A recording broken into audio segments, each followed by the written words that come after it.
Boa noite. Que a paz do Mestre Jesus esteja com todos nós. Sejam bem-vindos à nossa casa para mais uma noite de palestra pública, mais uma noite de reunião, mais uma noite em que nos encontramos aqui com o intuito de aprender um pouco mais sobre o Evangelho do Mestre Jesus à luz da doutrina espírita. Hoje temos a grata satisfação de contar com a colaboração da nossa querida irmã Ana Veloso, trabalhadora da Federação Espírita Pernambucana e também aqui do Centro Moacir, já que todo mês ela está aqui conosco, já é figura carimbada nas nossas palestras das quartas-feiras. Vamos agora fazer o nosso exórdio, antes da nossa prece, para a nossa harmonização. A lição de número 144 do livro Pão Nosso. Fazei preparativos.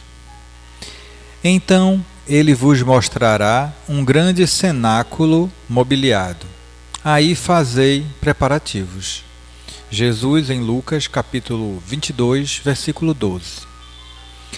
Aquele cenáculo mobiliado a que se referiu Jesus é perfeito símbolo do aposento interno da alma. Em face da natureza que oferece lições valiosas em todos os planos de atividade, observemos que o homem aguarda cada dia, renovando sempre as disposições do lar.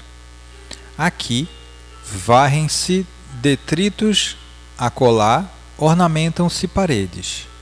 Os móveis, quase sempre os mesmos, passam por processos de limpeza diária. O homem consciencioso reconhecerá que a maioria das ações na experiência física encerra-se em preparação incessante para a vida com que será defrontado, além da morte do corpo. Se isso ocorre com a feição material da vida terrena, que não dizer do esforço propriamente espiritual para o caminho eterno. Certamente, numerosas criaturas atravessarão o dia a maneira do irracional, em movimentos quase mecânicos. Erguem-se do leito, alimentam o corpo perecível, absorvem a atenção com bagatelas e dormem de novo cada noite. O aprendiz sincero, todavia, sabe que atingiu o cenáculo simbólico do coração. Embora não possa mudar de ideia diariamente, qual acontece aos móveis da residência, dá-lhes novo brilho a cada instante, sublimando os impulsos, renovando concepções, elevando desejos e melhorando sempre as qualidades estimáveis que já possui. O homem, simplesmente terrestre, mantém-se na expectativa da morte orgânica.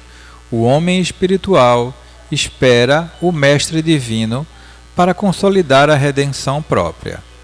Não abandoneis, portanto, o cenáculo da fé, e ali dentro fazei preparativos em constante ascensão. Que assim seja. Bela mensagem para a nossa reflexão da noite. E agora vamos fazer a nossa prece para o início da nossa atividade da noite. Vamos elevar o nosso pensamento ao alto, acalmar os nossos corações e roguemos. Querido Mestre Jesus, querido irmão e mentor Moacir, agradecidos estamos por mais uma vez abrir as portas dessa casa de luz, de oração e de trabalho para todos que aqui se encontram nessa noite. Que possamos absorver o que aqui será ministrado, utilizando no nosso dia a dia para a nossa evolução moral e para o auxílio ao nosso próximo. Que Deus nos abençoe, que o Mestre Jesus ilumine os nossos caminhos hoje e sempre. Que assim seja. E assim, meus queridos, com a permissão da espiritualidade amiga, damos por iniciada mais uma atividade da noite. Deus nos abençoe e passo a palavra à minha querida irmã Ana. Pode ficar à vontade.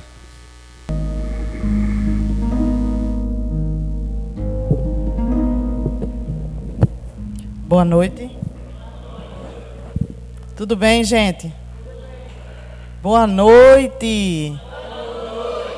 Agora, hoje a gente vai falar sobre um tema muito importante, que é a reconciliação com os adversários.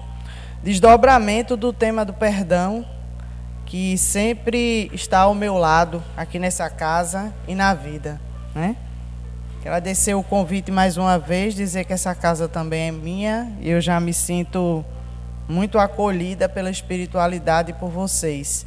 Dizer que eu vou aqui trazer algumas reflexões que estudei e, obviamente, que, lógico, não vamos esgotar o tema. E a primeira questão que eu vou trazer hoje trazendo meu abraço a todos e todas, a equipe toda da Casa de Moacir, é esse textinho aí de Richard Bach, que é um escritor americano, que eu li muito quando eu era jovem. E ele tem essa frase que ele diz aí: o que a lagarta chama de fim do mundo, o homem chama de borboleta. E eu estava exatamente me preparando para fazer a palestra do mês passado, quando me deparei novamente com essa frase que eu já tinha lido várias vezes. E aí não deu tempo de apresentar na última, e eu disse, eu vou começar com ela. Porque o tema de hoje, meus irmãos e minhas irmãs, da ciência espírita, nos convoca para uma transformação. E a transformação da lagarta em borboleta, ela significa uma grande reforma. E a reforma para se transformar em um ser que vai além do chão da terra. E é assim que eu penso a reforma íntima. A reforma íntima vai nos transformar da lagartinha, que é muito importante, que nós somos, para a borboleta, para o espírito puro, que é a nossa vocação. E uma das formas da gente conseguir alçar essa transformação é exatamente tentando praticar a reconciliação com os nossos adversários. Não vou dizer a vocês que é fácil, porque nada que a gente vem trazer aqui para a discussão é fácil. Os temas, particularmente que... Oi? É um pouquinho mais baixa, né? Os temas, eu gosto, viu, de musiquinha. Os temas que a gente vem discutir aqui são temas muito profundos e desafiadores, porque eles trazem a ciência espírita para o nosso cotidiano, para a nossa vida, para o nosso dia a dia, porque a gente não pode se afastar dela para que ela possa ser exercida. Tem uma frase no Evangelho que diz que os espíritas devem se instruir e devem, né, se amar. E a instrução, no sentido que nos é sugerido, não é uma instrução para que a gente se transforme em pessoas intelectualizadas que leram 500 livros e citam não sei quantos autores. A instrução é para que a gente possa compreender o nosso lugar no mundo e exercer o nosso papel e a nossa vocação, que é a vocação para o bem. A inteligência, ela pode e ela deve ser insuflada, estimulada, para que ela caminhe para e passo com a moralidade. Então, muitas vezes nós já nos deparamos, inclusive nas passagens do Evangelho, com algumas reflexões sobre a importância da gente caminhar com a inteligência e com a moralidade. Inclusive, já falamos sobre isso aqui. E eu sempre gosto de começar fazendo uma pergunta, porque é uma pergunta para a gente pensar. Qual a importância da reconciliação com o adversário? A gente pode pensar sob o ponto de vista exterior ou da matéria. Por que eu preciso me reconciliar com o meu adversário? Mas a gente também pode pensar como o Evangelho e o Livro dos Espíritos e as obras da codificação nos conclamam, na questão sentimental também, do emocional, do nosso emocional. E a gente vai discutir isso tudinho aqui um pouquinho com vocês. Por que existe uma dimensão material e uma dimensão emocional ou da nossa sensibilidade inerente ao tema da reconciliação com o adversário? E aí, quem é o meu adversário? Quem é? Meu adversário, entre aspas, é um irmão. É aquele que de alguma maneira me insultou ou me magoou. Mas eu também preciso entender, e aí vem uma das características fundamentais que a doutrina espírita nos ensina, que é a humildade. Porque eu já estive nesse lugar. Quantas vezes eu fui ofendido por um adversário e eu pensei, mas agora foi demais, não quero mais saber, não falo mais, não quero mais papo com essa pessoa. Eu já ouvi pessoas dizerem para mim assim, não, nessa encarnação eu não quero mais saber de fulano, vou ficar para a próxima. E aí você vai contraindo, né? Mais um problema colocando na sua mochila, pensando na próxima encarnação. Eu já ouvi, tem gente que diz assim, não, Ana, sabem que eu sou espírita e dizem assim, não aguento mais não, essa vai ficar para a próxima, viu? Esse aí eu vou deixar, porque não vai dar. Mas, o que foi que o Evangelho, né? O que foi que a gente recebeu como orientação da espiritualidade? Que é a orientação do Mestre Maior Jesus.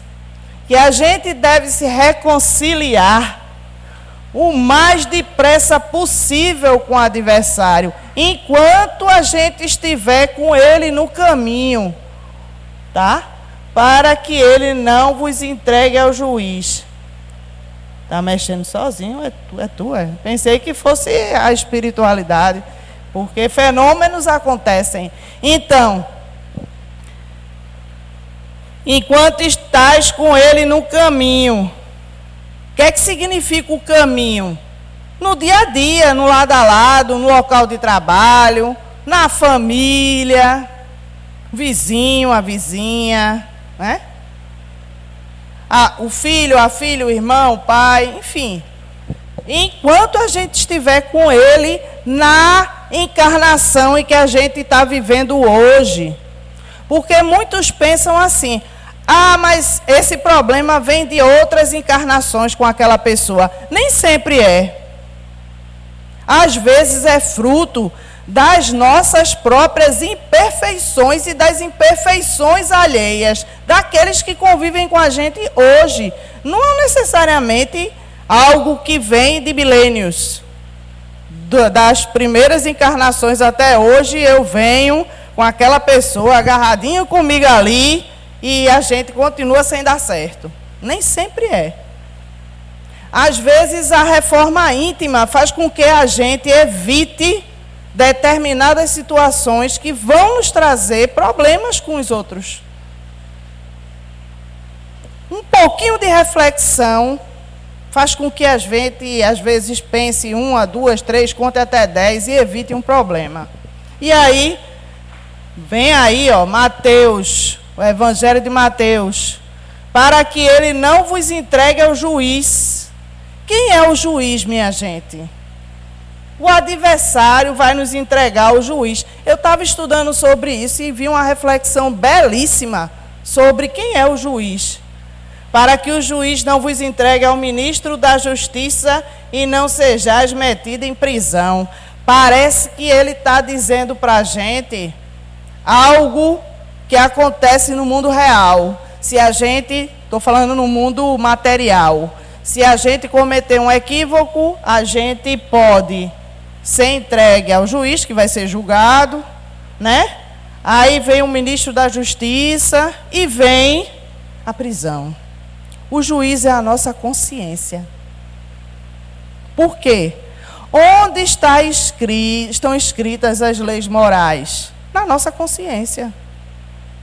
E é a nossa consciência que vai fazer com que a gente reflita sobre a importância da reconciliação. Fica martelando ali, ó.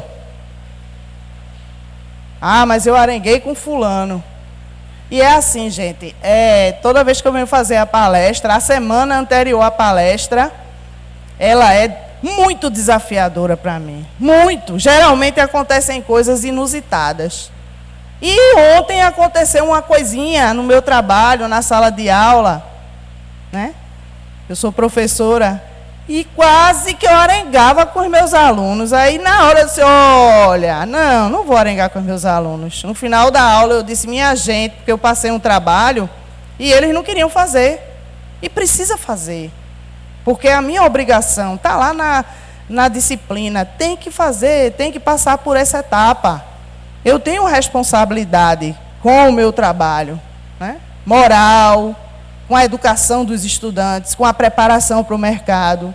E eu disse a eles, gente, isso faz parte da preparação para o mercado. Não é porque eu quero, não. Mas aí no final eu disse, e aí, a gente não está mais arengado, não? Não, professor. Ótimo. Então, está tudo certo. Então, a consciência é o juiz.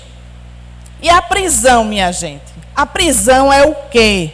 A prisão é aquilo que eu disse. Toda vez que a gente contrai um mal-estar e a gente fica com aquele mal-estar, com aquela situação, com aquela arenga, digamos assim, e a gente não perdoa e a pessoa não perdoa a gente, aí a gente vai para a prisão. E a prisão é conviver com aquela pessoa até perdoar. E as encarnações virão. E aí, digo-vos em verdade que daí não saireis enquanto não houver despago o último ceitil. O que é pagar o último ceitil, minha gente? É se reconciliar. Porque quando a gente se reconcilia, a gente paga. Fica tudo certo. A gente não fica nem devedor, nem a pessoa fica devendo para a gente. Mas não é fácil, eu sei que não é. Não é fácil. Mas a gente aqui está tentando, né? A gente está naquela da tentativa. E aí, vem, também no nosso evangelho, coloca que na prática do perdão e na do bem em geral, mais do que um efeito moral, há um efeito material. A morte, já se sabe, não nos livra dos nossos inimigos. Os espíritos vingativos muitas vezes perseguem além do túmulo, para, através do seu ódio, da malquerência, prejudicar a nossa própria evolução. E aí, eles prejudicam contra quem conservaram o rancor. Por isso, o provérbio que diz, morto cão, morto veneno, é falso quando aplicado ao homem. O espírito espera que aquele a quem quer o mal esteja preso ao seu corpo, para que, estando nesse menos livre, possa atormentá-lo mais facilmente e atingi-lo em seus interesses ou em seus afetos mais caros. Mas por que isso acontece? Por que muitas vezes nós somos influenciados por outros, pela nuvem de testemunhas, como diz na doutrina? Nós vivemos e tem uma nuvem de testemunhas, testemunhando tudo que a gente faz. Mas aqui essa palestra não é para vocês ficarem com medo não, minha gente. É para vocês pensarem. É para a gente refletir, para mim também. Então, eles estão lá, observando tudo que a gente faz. E aí, quando a gente abre a guarda, chega algum e dá uma sugestão. E aí a gente acaba caindo. Como é que a gente consegue evitar? Oração, prece, bom ânimo, pensamento positivo, apesar de tentar manter o bom ânimo e elevar a nossa vibração. Recorrer à prece, tá certo? Sempre é o melhor caminho, sempre é o melhor remédio para elevar a nossa vibração. E evitar que essas influências, muitas vezes que nem são nossas, possam, inclusive, ditar o nosso comportamento. Tem uma outra pergunta que eu não esqueci, o número que diz assim: podem os espíritos vos influenciar? A resposta, né, é muito mais do que imaginas.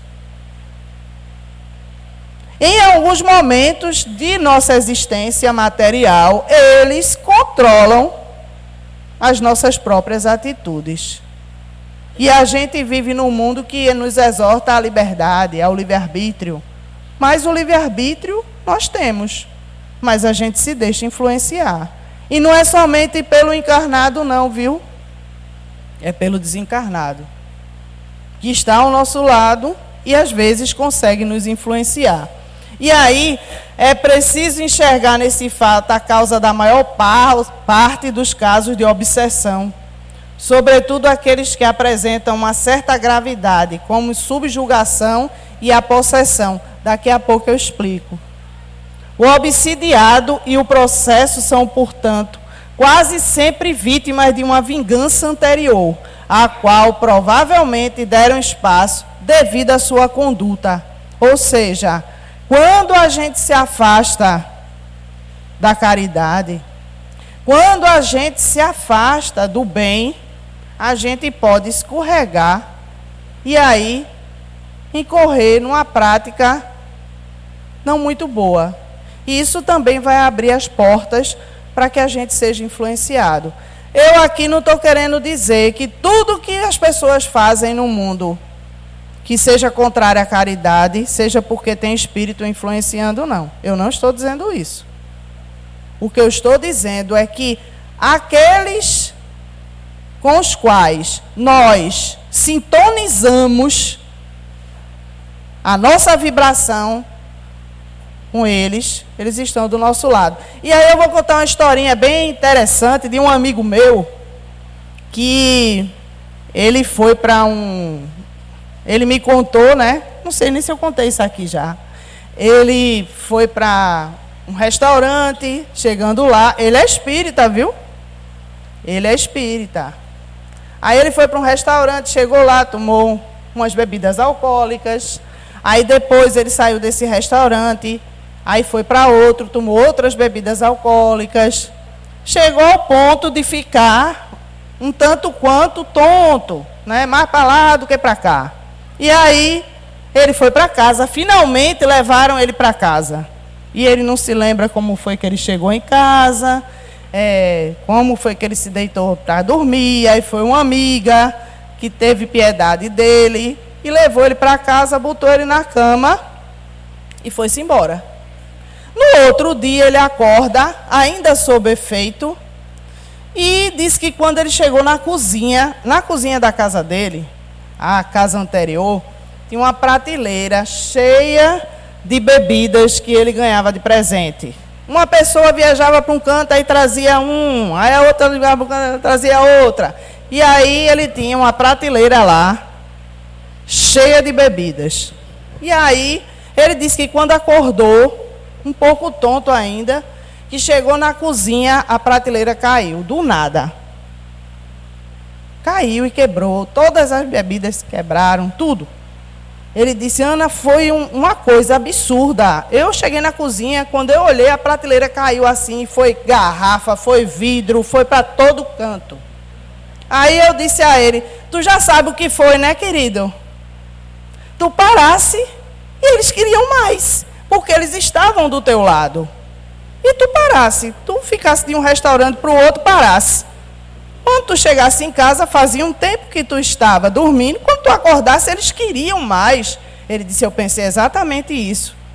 Ou seja, né? Então, a influência dos espíritos que estavam ao lado dele, com certeza, nesse restaurante, de um para o outro, que estavam ao lado dele, fazendo com que ele consumisse mais. E quando ele parou, eu não tive dúvida, que eu disse a ele, caiu porque eles queriam mais. E eles estavam querendo e queriam que você tomasse. Se você não estava tomando, eles quebraram suas garrafas. E isso é para você entender que você tem que parar, porque você está sendo influenciado. E é verdade, ele é influenciado para esse lado. Digamos que é um ponto que os obsessores conseguiram encontrar nele, que é a bebida.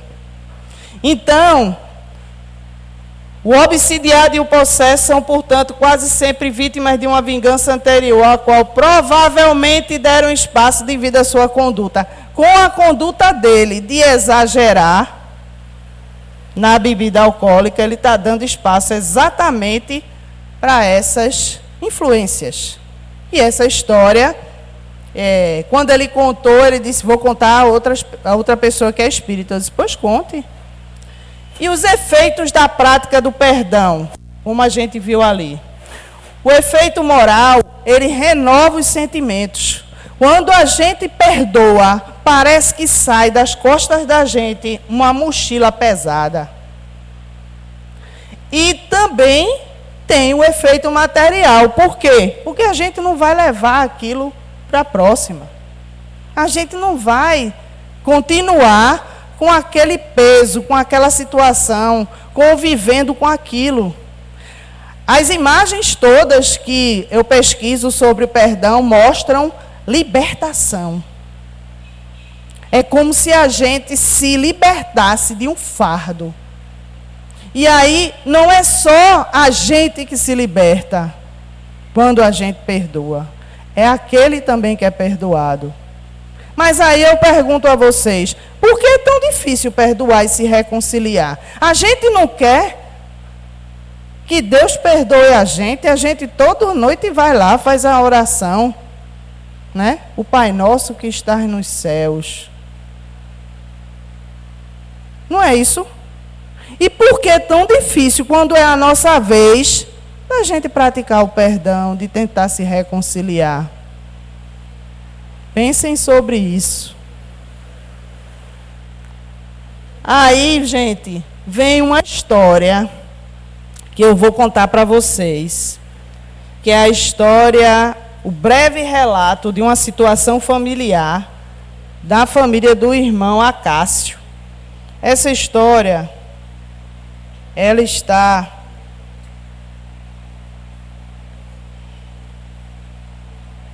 deixa eu ver aqui, viu?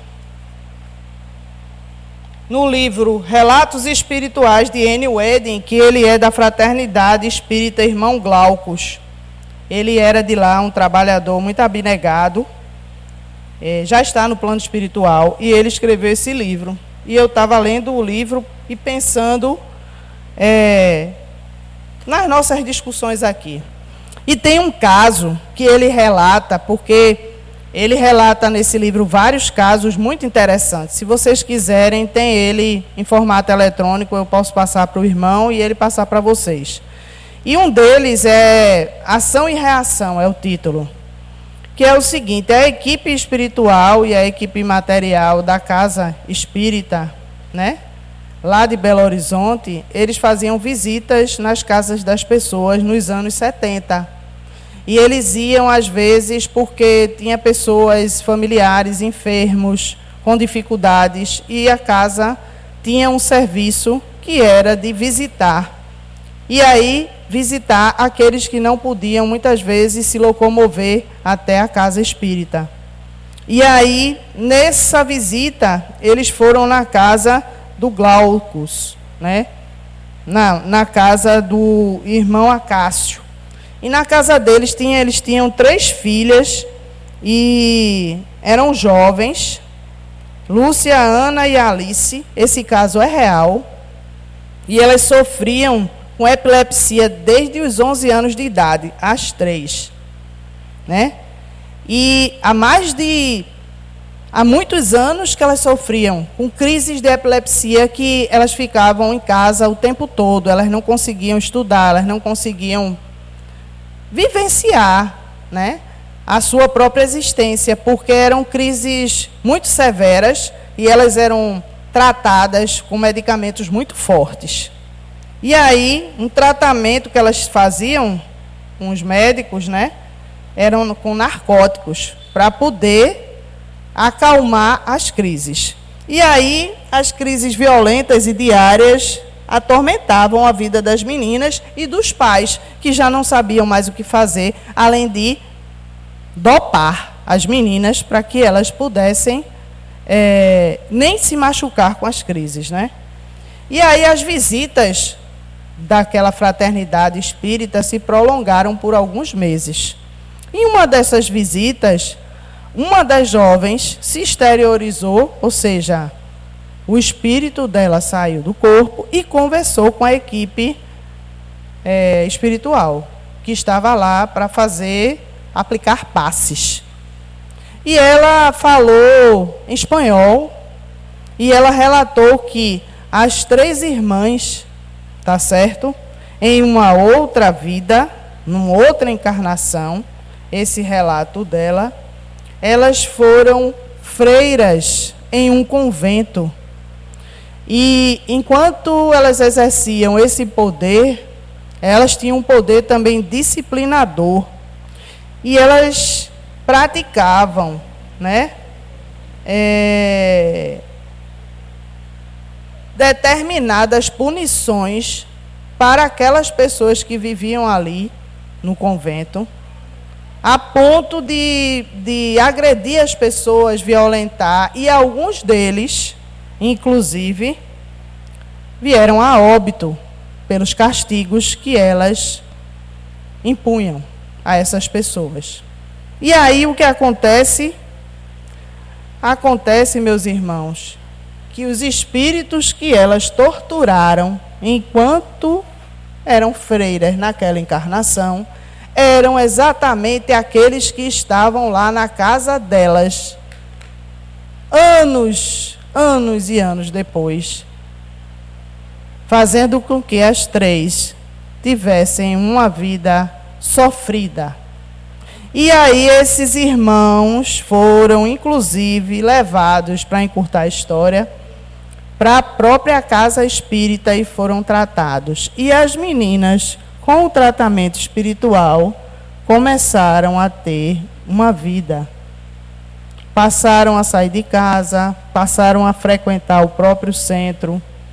E aí, os próprios espíritos que elas, de alguma maneira, torturaram quando eram freiras naquela encarnação, eles diziam: eu não vou deixar ela porque ela me torturou, porque ela quebrou meu braço, porque eu morri por conta da ordem que elas deram, porque elas me fizeram sofrer.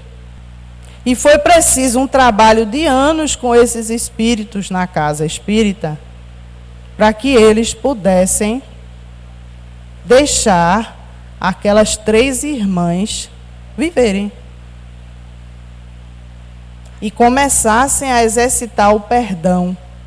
Então, podemos dizer que aquelas 3 irmãs estavam passando por processos obsessivos. E a obsessão, segundo a doutrina espírita, é uma influência que um espírito pode fazer sobre o outro. Pode ser de encarnado para encarnado também a obsessão. Porque nós somos espíritos. Não é só o espírito desencarnado que pratica obsessão sobre o encarnado, não. O espírito encarnado, ele pode praticar sobre outro. E o encarnado pode praticar obsessão com o desencarnado também. Porque todos são espíritos. Então, a obsessão, ela pode ser, né, simples, tá certo? Que é uma mistificação, muitas vezes, sugestões, tentativas, inclusive, de nos conduzir. Mas se a gente recorrer à oração, se a gente compreender, se a gente se conhecer, importância do autoconhecimento, a gente consegue perceber que aquilo, às vezes vem um pensamento do nada, que eu fico, oxe, isso não é meu não. Eu não penso isso. Oxe, que é isso? Eu me surpreendo com meus pensamentos. Às vezes eu estou assim, vem um negócio que eu digo, oxe, saia. Não é meu não. Tem uma outra modalidade aqui, que é fascinação, que é uma obsessão com consequências mais graves. É uma ilusão criada diretamente pelo espírito no pensamento da gente. Cria-se uma ilusão, uma imagem na nossa tela mental e vai nos influenciar. E que paralisa, de certa maneira, a capacidade que a gente tem de julgar as comunicações. Então, a gente fica fascinado por aquelas influências, ideias que muitas vezes não são nossas. E vem a subjugação, que é um envolvimento que produz a paralisação da vontade da vítima, fazendo agir malgrado seu. Esta se encontra numa palavra sobre o verdadeiro julgo. E tem a outra, que é a mais forte, que alguns, na literatura espírita, que eu estou tirando do Livro dos Médiuns, coloca aqui a subjugação é mais forte, mas tem uns que colocam que existe a própria ocupação, tá certo? Do nosso livre-arbítrio, é tomado de assalto por aquele que está tentando, de alguma maneira, nos possuir enquanto espírito. Então, essas formas de obsessão, elas podem acontecer, tá certo? Justamente pela nossa dificuldade de exercitar o perdão. Vocês vejam que esse caso que eu trouxe é um caso extremo, mas é um caso verídico, né? O caso das irmãs, que tem origem em outras vidas. E que aqueles espíritos que elas prejudicaram não perdoaram elas e querem se vingar. E aí o tormento acontece na vida presente delas. E o sofrimento imposto por aqueles que querem cobrar suas dívidas. Aí vocês vão dizer assim, mas Deus é soberano, é justo, é bom, e Ele permite que essas coisas aconteçam, Como é que Deus é soberano, é justo, é bom e permite que uma coisa dessa aconteça? Deus não permite. Somos nós que fazemos isso. É o que a gente faz com a vida da gente, com a nossa encarnação, que resulta nas experiências que a gente vai vivenciar. São as nossas escolhas. Ah, mas as pessoas podem escolher de forma ignorante. Pode, tem atenuante, lógico. Mas a cada momento que você tem uma nova oportunidade de estar aqui pela dádiva da reencarnação, você pode construir uma história diferente. Você pode fazer diferente. E aí, quando a gente vai perceber essa parte do texto aí, a gente vai pensar, né?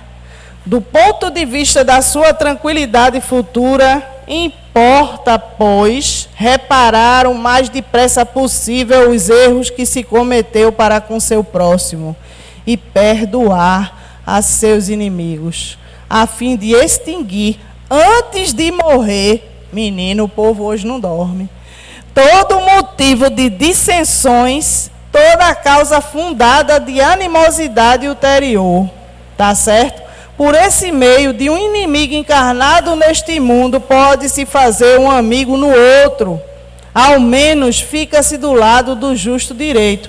E Deus não deixa o que perdoou servir de alvo à vingança. Olha aí como Deus é bom. Quando a gente perdoa, Deus não permite que a gente seja prejudicado, porque a gente já deixou. Lembrem-se, toda vez que eu falo de perdoar, eu falo daquela mochila que a gente deixa na estrada. A gente tira das costas. Ah, mas fulano não me perdoa não. Problema dele, minha gente. Faça a sua parte. Você perdoou, perdoei de coração, de coração.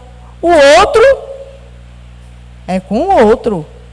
Ah, mas agora eu vou ter que botar dentro da minha casa e viver com essa pessoa? Não. Não necessariamente. Não significa dizer que você vai trazer seu adversário para viver dentro da sua casa com você. Gente, é não desejar o mal daquela pessoa. É não ficar feliz quando você sabe que ele levou uma topada, né? Ah, olha aí, tá vendo? Eu tinha uma pessoa que eu conheço que ela dizia assim: vai pagar é aqui mesmo, né? Na próxima vida não. Aí eu dizia: minha irmã, pare com isso. Ela dizia rindo. E eu dizia: não é assim, não deseje mal, porque se você deseja mal, você não perdoou. E aí, né? Quando Jesus recomenda que se reconcilie o mais cedo possível com seu adversário, não é apenas para apaziguar as discórdias durante a existência atual, mas para evitar que elas se perpetuem nas existências futuras. Não sairá dela, dizer-lhe, até que tenhas pago o último ceitil, quer dizer, satisfeito completamente a justiça de Deus. Perdoar é terapêutico, viu? Mas por que a gente tem tanta dificuldade para perdoar?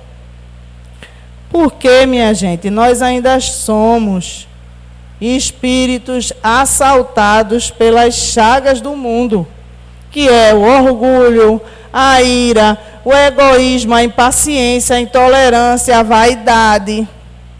Ah, eu não vou perdoar não, porque se eu perdoar, vão dizer que eu sou uma pessoa fraca. E tu é fraco, é? Estás perdoando? Não tem nada a ver com fraqueza. Toda a literatura da doutrina diz que sempre é mais forte aquele que ama. Porque Jesus era indestrutível. Porque ele amava acima de tudo. Porque ele foi insultado. Porque ele foi açoitado. Porque ele foi desrespeitado. E no fim, ele ainda disse: perdoai, eles não sabem, é para mim, o que fazem. Vejam, Jesus é o nosso guia e modelo. Nós vamos chegar ao estágio de um espírito angelical puro como Jesus? Vamos. Mas o primeiro passo a gente tem que dar agora. Construir a nossa própria evolução e a nossa reforma íntima através do exercício da caridade. Né? Allan Kardec diz que o decodificador, ele diz que as maiores chagas do mundo são a vaidade e o egoísmo. E que elas são a causa de muitos problemas que nós enfrentamos. E aí eu vou trazer novamente, tá certo? Mateus. Que trazendo o Evangelho de Jesus e novamente, amai os vossos inimigos, bendizei os que vos maldizem, orai por aqueles que vos perseguem e caluniam, perdoai não somente 7 vezes, mas 70 vezes 7 vezes. É muito, né? A gente fica pensando assim, mas menino, será que eu vou conseguir? Vai. E ofertai amor aos que vos odeiam. Olha isso. num mundo em que o tempo todo a gente é estimulado a competir, as redes sociais dizem assim: ah, se fizeram uma coisa com você, faça também. Se vingue. Postou uma coisa que não gostou, poste 2 contra aquela pessoa. Bote indiretas. Nada disso importa, minha gente. O que importa é a nossa paz interior. É a gente conseguir trilhar e vencer a nós mesmos. Porque quando a gente se reconcilia de verdade com alguém, a gente está fazendo bem para nós. Eu li até uma frase bem interessante que disse assim: mas quando a gente consegue perdoar, é tão bom, e a gente faz bem a nós mesmos, é algo que faz bem para a gente. Não é só para aquela pessoa que a gente perdoa, não. É para a gente se liberta daquilo. E aí, a pessoa, né, às vezes diz assim: não vou perdoar você. Aí você pede perdão para ela em oração. Uma amiga minha, ela chegou para mim e falou que uma pessoa que ela teve um problema faleceu com Covid-19 durante a pandemia. Aí ela disse: Ana, o que é que eu faço? Eu disse: peça perdão em oração. Peça perdão. Peça perdão a Deus e peça perdão. Você se arrependeu? Eu me arrependi. Oxe, eu estou... Antes da pandemia, antes da pessoa falecer, ela tentou e a pessoa não quis falar com ela. Não me atende, não quer falar. Eu disse: mas peça perdão. E se liberte. E aí vem outra parte do Evangelho segundo o Espiritismo, no capítulo 10, que é exatamente esse capítulo que a gente está tratando, que vem aqui nos exortar à misericórdia. Bem-aventurados os que são misericordiosos, porque obterão misericórdia. Se perdoardes aos homens as faltas que cometeram contra vós, também vosso Pai Celestial vos perdoará os pecados. Mas se não perdoardes a quem vos tem ofendido, vosso Pai Celestial também não vos perdoará. Vamos pensar sobre isso. Aí vem o segundo item. Se contra vós pecou vosso irmão, também, capítulo 10, e de fazer-lhe sentir a falta em particular, a sós com ele, porque acontece uma coisa que aí a gente tem que vigiar. Tem várias formas de se perdoar, mas tem aquela forma que não vale muita coisa não, gente. Que você diz da boca para fora que perdoou, mas fica falando da pessoa pelas costas. Ou então, tem uma assembleia, e você chega na assembleia e diz: fulano que fez isso, aquilo outro comigo, mas eu perdoei. Perdoou não. Na família, no almoço de domingo, chegou fulano. Aí eu estou aqui na mesa com Beltrano e digo: olha, chegou ela, ela fez aquilo ali, pegou dinheiro emprestado, não pagou. Eu estou aqui danado com ela porque eu fiquei com um buraco na minha conta. Perdoa ou não? Aí a pessoa chegando: não é assim? Não é isso? A gente não faz isso? Pronto. Mas isso não é perdoar, minha gente. Sinto dizer a vocês que não é. Por quê?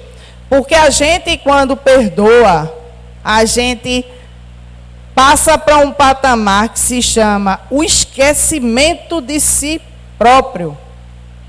Perdoar é esquecer algo que fizeram contra nós. O esquecimento de si, que atingiu a nossa vaidade, o nosso orgulho. Né? No meu ambiente de trabalho acontecem coisinhas difíceis. Todos os ambientes acontecem. Mas eu transito num ambiente onde a vaidade é muito, mas muito presente. E aí tem as suscetibilidades. E você tem que saber ter o jogo de cintura, porque às vezes as pessoas ficam chateadas por algo que é considerado normal, comum, né? E a gente tem que aprender a viver no mundo. E aí, a perdoar 70 vezes, 7 vezes. No item 4, vem a misericórdia. A misericórdia é o complemento da brandura, porque, porquanto aquele que não for misericordioso não poderá ser brando e pacífico. Olhe, numa sociedade que estimula a briga, a arenga, a guerra, ser brando e pacífico realmente não é fácil, mas a gente precisa exercitar, pela nossa própria saúde mental, inclusive. E aí, o ódio e o rancor denotam alma sem elevação nem grandeza, porque a misericórdia consiste no esquecimento e no perdão das ofensas. O esquecimento é próprio da alma elevada, que paira acima dos golpes que lhe possam desferir. Aquela alma, aquele espírito que ainda está muito próximo do orgulho da vaidade, ele é muito ansioso. Aquele que já está mais próximo da brandura, da mansuetude e da misericórdia, ele é mais calmo, mais tranquilo, mais paciente, mais pacífico. E aí, os golpes muitas vezes não atingem essas pessoas. O exemplo de Chico Xavier é muito interessante e eu trago sempre e vou falar sempre. Perguntavam a ele, às vezes, se ele não se sentia mal pelas ofensas que recebia, porque ele foi muito atacado o tempo todo, né? E ele dizia, que ofensas?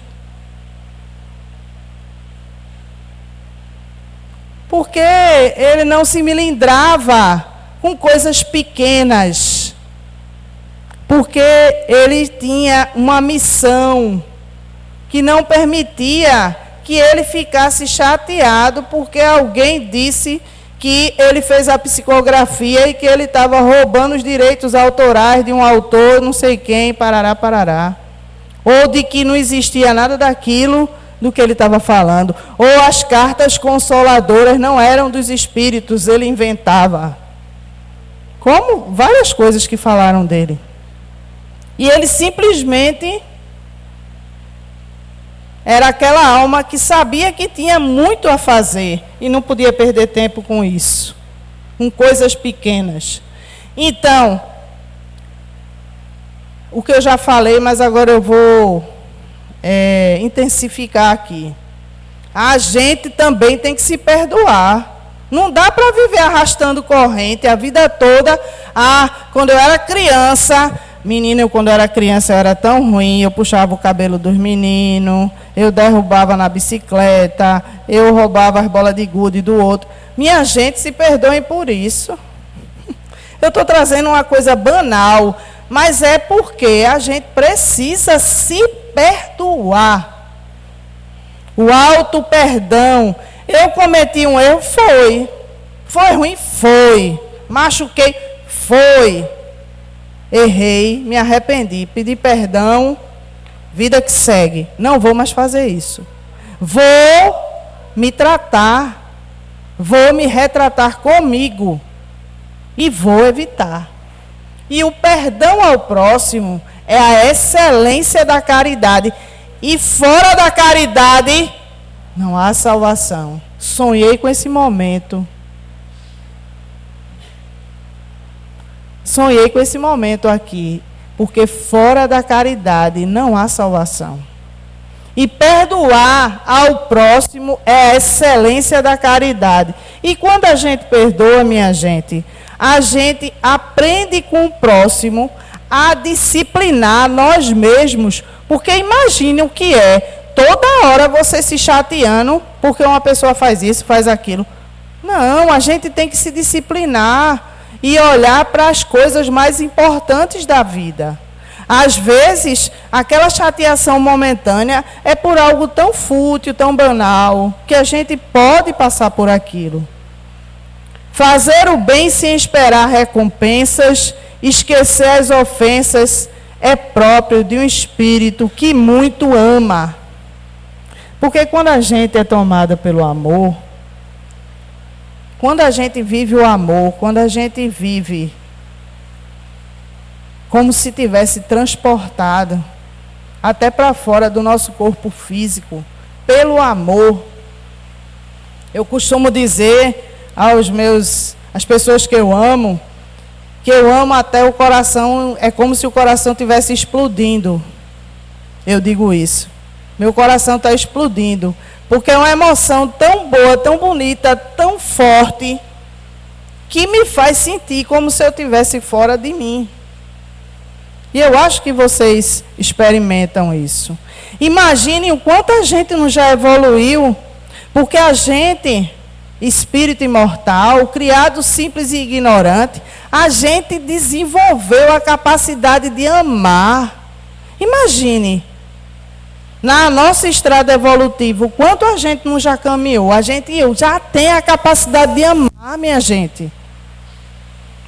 É daqui para frente, deixando os fardos para trás.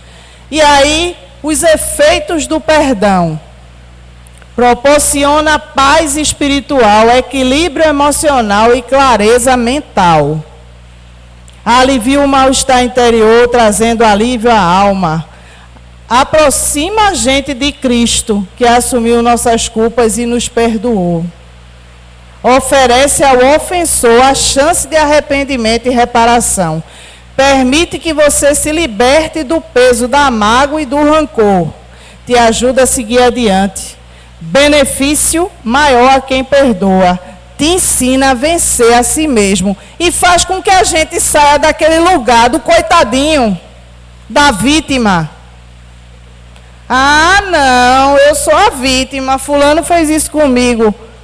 Saia desse lugar, meu irmão, minha irmã. Vamos sair juntos desse lugar. Vamos assumir a dianteira da nossa existência com Cristo, com fé, com o exercício da caridade e do amor todos os dias. O amor próprio, o auto-perdão e o amor ao próximo. Amar a Deus sobre todas as coisas e ao próximo como a ti mesmo.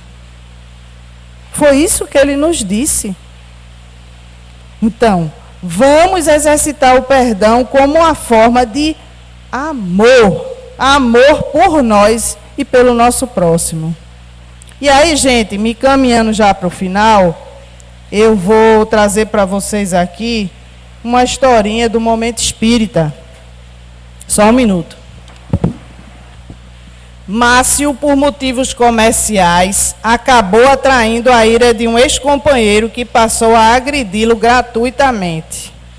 Correto nos seus negócios, se sentia muito incomodado com aquele ataque sem fundamentos. Lembrava do ensinamento evangélico: reconcilia-te depressa com teu adversário, enquanto estás a caminho com ele. O que o levava a tentar se aproximar do ex-companheiro. No entanto, aquele se mantinha distante, não aceitando nenhuma aproximação. Todas as tentativas de contato telefônico resultaram infrutíferas. Márcio começou a se entristecer por não conseguir seu objetivo. Não demorou muito e essas preocupações, alimentadas e realimentadas, acabaram por desencadear um processo de depressão. Márcio começou a se entristecer, né? E os sintomas da enfermidade se apresentaram. Márcio procurou um médico, realizou exames e recebeu medicação. As melhoras esperadas, contudo, não aconteceram. Preocupado, ele contou para um amigo a situação e o amigo disse para ele, ponderou: não podemos obrigar ninguém a aceitar as nossas desculpas, a repensar os acontecimentos numa tentativa de solução do problema. Cada indivíduo é um ser pensante, distinto e único. Não nos cabe exigir de quem quer que seja a sua adesão à nossa vontade. Assim, nos propomos a fazer a nossa parte, já caminhando alguns passos na senda do acerto.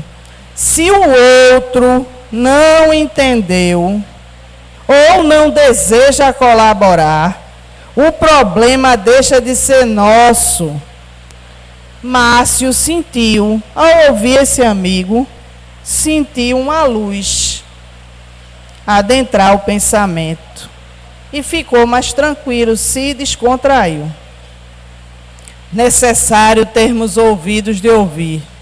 Jesus, o maior psicólogo da terra, que a terra conheceu, penetrava o imo das criaturas e sabia o que cada qual trazia em si.